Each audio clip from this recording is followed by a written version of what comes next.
Apa kata Nabi? Kanallahu wala syai'a ma'ah. Dia ada, tiada satu pun bersamanya.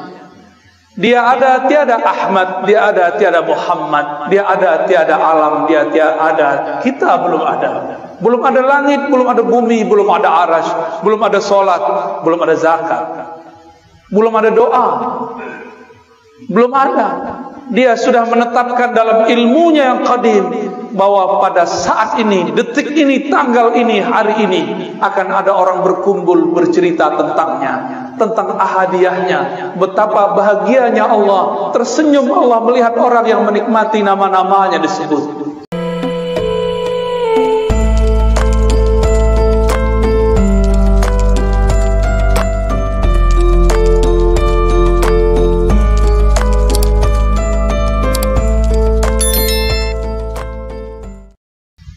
Itu baru kul huwallah.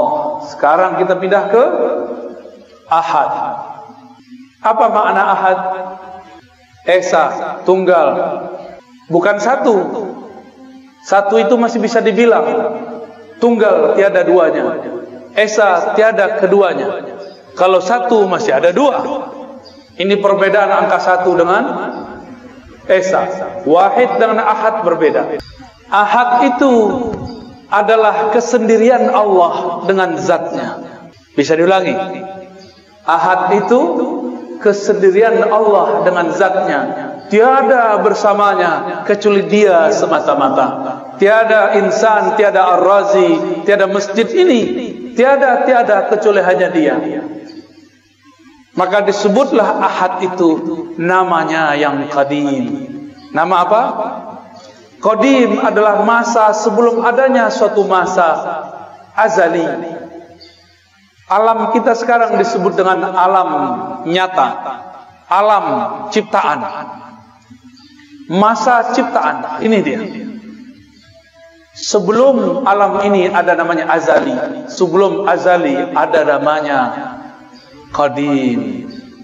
Jadi tahu beda qadim dengan azali? Karena beberapa ustadz di pesantren pun bingung apa beda qadim dan azali. Allah itu qadim, sebutannya ahad, hanya dia sendiri. Qadim berarti ma la yasbikuhu ahadun, ma la yasbikuhu adamun. Allah yang tidak pernah tidak ada. Tidak pernah tidak ada. Negatif kali negatif positif. Tidak berarti iya. Tidak pernah tidak ada berarti selalu ada.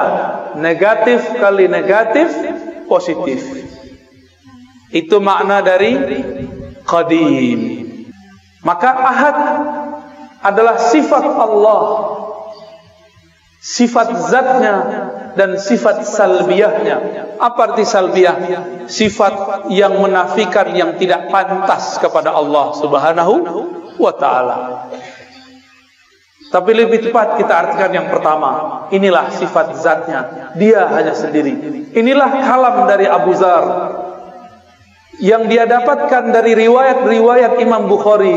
Imam Bukhari dapat dari Abu Musa al-Ash'ari, kakek dari Imam Ash'ari. Abu Musa al-Ash'ari radhiyallahu anhu bertanya, "Wahai Rasulullah, kaifa kana rabbuna?" Bagaimanakah sebenarnya hakikat Tuhan kita?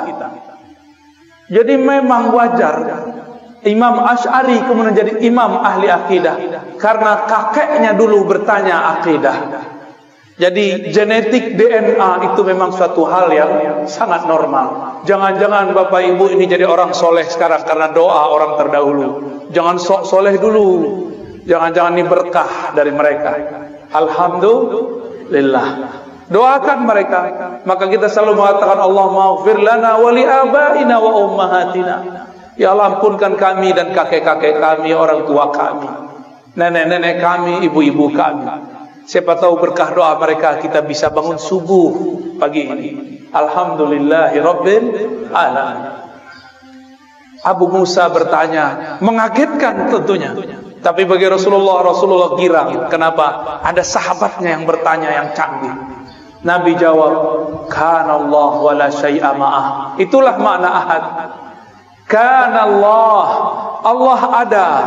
Kana itu bentuk lain daripada kana kainan, kana maujudan. Dia ada. Disitulah muncul kata wujud, ada dalam hadis tapi tersirat. Yang mengerti ahli akidah, orang cuma ngerti bahasa Arab tidak faham. Maka ada orang mengatakan tidak ada wujud dalam Al-Quran. Betul, tapi secara makna ada. Itu maksud orang yang ngomong gini, cuma dipelintir oleh sebagian orang supaya mengadu umat dengan tokoh-tokohnya. Saya memang mengkritisi beliau, tapi saya juga mengkritisnya secara jujur. Haram mempelintir kata-kata kalau belum selesai kalimatnya. Kritiklah dia, tapi jangan mengkritiknya dengan berbohong atas namanya. Apa kata Nabi? Kana Allah wa la syai'a ma'ah. Dia ada, tiada satu pun bersamanya. Dia ada, tiada Ahmad. Dia ada, tiada Muhammad. Dia ada, tiada alam. Dia tiada ada. Kita belum ada. Belum ada langit, belum ada bumi, belum ada arash, belum ada solat, belum ada zakat, belum ada doa, belum ada. Dia sudah menetapkan dalam ilmunya yang qadim bahwa pada saat ini, detik ini, tanggal ini, hari ini akan ada orang berkumpul bercerita tentangnya, tentang ahadiyahnya, betapa bahagianya Allah, tersenyum Allah melihat orang yang menikmati nama-namanya disebut. Paham tidak paham, dia ridha.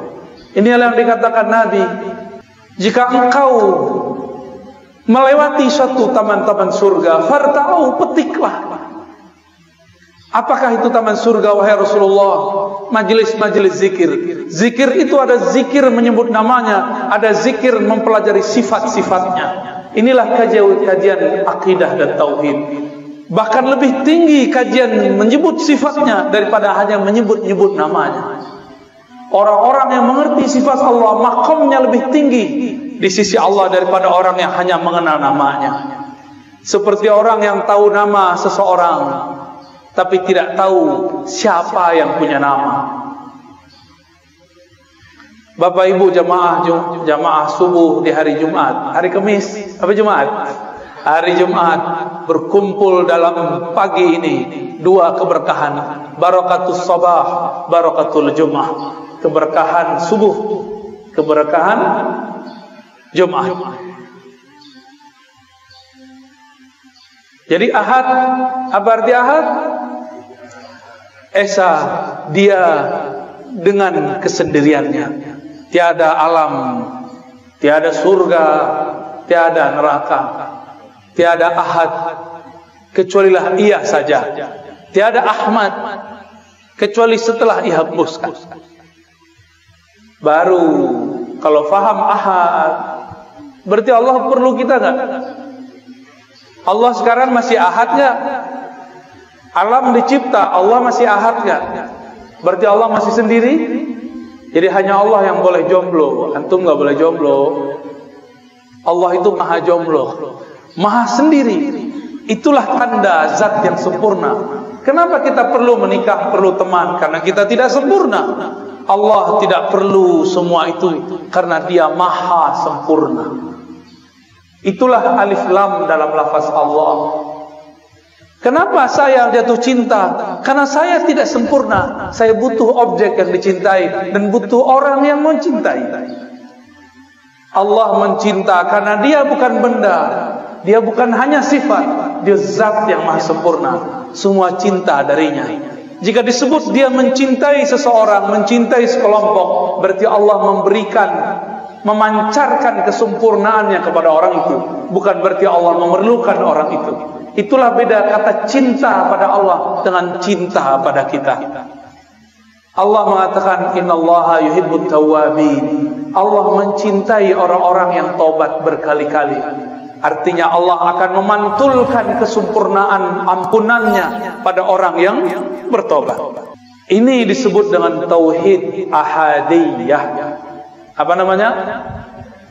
Disebut juga dengan sifat qadimiyah. Tauhidnya tauhid ahadiyah, sifatnya sifat qadimiyah. Selamat pusing. Kok banyak istilah? Ini saya udah kurangin istilahnya, udah didiskon. Ya, udah didiskon nih Bapak Ibu ini. Udah rukhsah, ya. Yaudahlah kalau nggak hafal istilah, cukup katakan ahad, hanya dia. Itulah yang kita baca ba'da salat. La ilaha illallah wahdahu la syarikalah. Lahul mulku wa lahul hamdu yuhyi wa yumiit wa huwa ala kulli syai'in qadir. Tiada yang berhak disembah kecuali Allah. Wahdahu la syarikalah.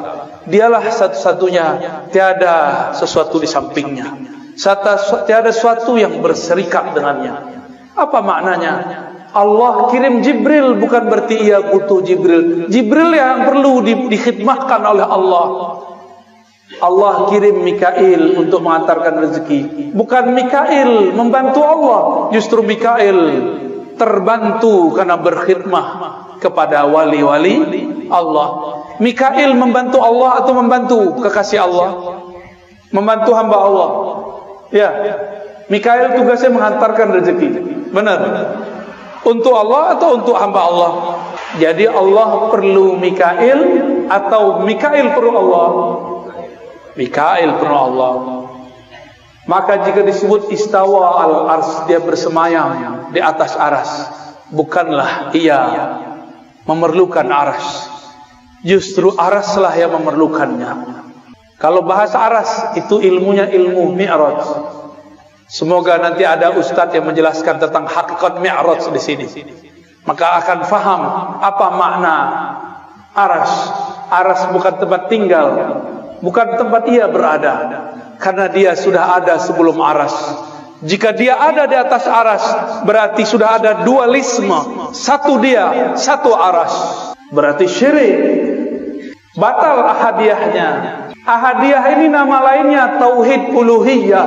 Maka tauhid uluhiyahnya kita berbeda dengan uluhiyah yang sebelah. Paham?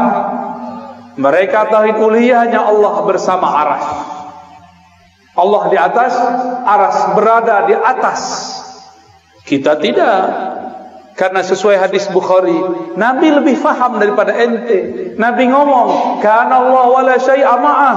Allah ada, aras belum ada. Maka sekarang dia tetap sendiri, karena dia sempurna, tidak berubah-ubah. Apa ciri-ciri sesuatu yang sempurna? Dia tidak berubah. Apa ciri-ciri sesuatu yang akan sirna? Dia berubah. Bapak dulu lahir udah ada uban, Pak? Belum, Pak ya?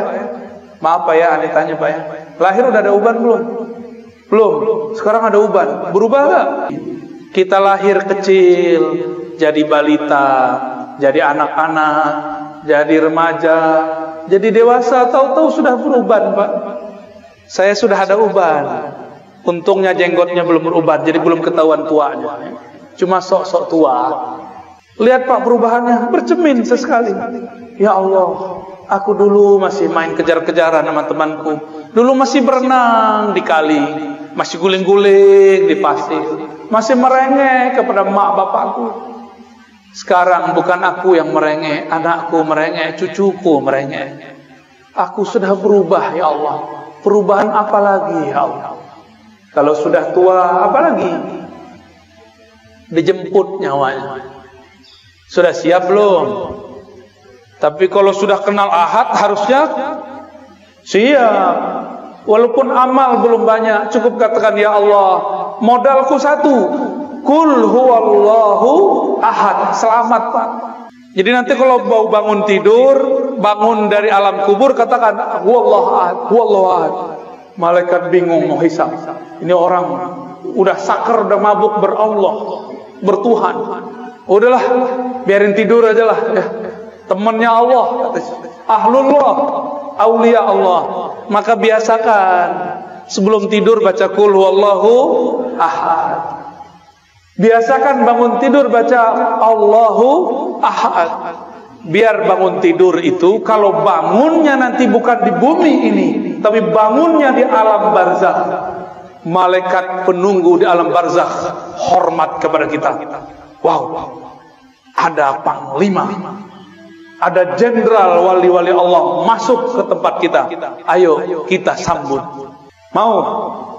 Tidur wajib baca kul. Bangun baca Allah Ahad. Allah Ahad, baru baca doa. Ya. Bapak nggak percaya, nanti protes kalau udah meninggal ya. Gimana cara protesnya? Bisa Pak, datangin saya lewat mimpi. Kalau diizinin, biasanya nggak diizinin Pak. Cukup kata malaikat. Malaikat mau nanya, man rabbuka? Kita udah bilang Allah Ahad, Allah Ahad, Allah Ahad, Allah Ahad. Bingung malaikat mau nanya, ilmunya lebih tinggi dariku, kata malaikat kan. Mungkar Nakir itu tugasnya cuma mengatakan man rabbuk, man nabiyuk, siapa Rabbmu, siapa nabimu. Dua aja tugasnya.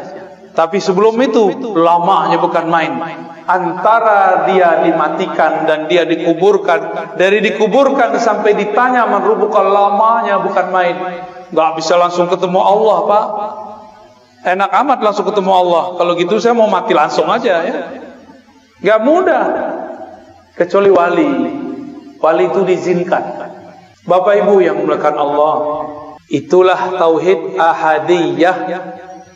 Tauhid apa? Gampang ya. Dalam ahadiyah terhimpun sifat zatiyah, nafsiyah, dan sifat salbiyah. Allahus Samad, ini yang terakhir ya.